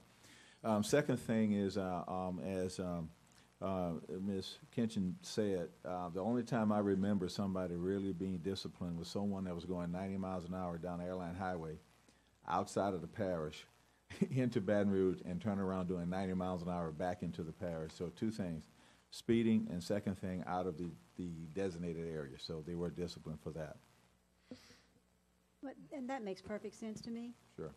But I also think that, maybe I'm just being obtuse here, but if I had a parish car and I had a speed limit detector on my car, I would want to know that I was going to be treated as fairly with that piece of equipment as my coworker. And so I would like to see just give me a little more meat on this bone. We can do that. We can do that. It would be my thought to eliminate some of the subjectivity from it, so that people will know, if I'm going 10 miles and over, this is the penalty. Maybe if I'm caught 4 times, doing it 3 times, random numbers these are, but they know what's going on. 'Cause I don't want anybody to be surprised. That's the last thing we want. Once again, this is very much a protection for our employees also, this procedure, that's why I really like seeing that it's been beefed up, because our employees of the parish work hard. They deserve to know what's going on, what they can and cannot be held responsible for. And once again, it can also be a basis for rewarding somebody for doing a good job, driving well, whatever it may be.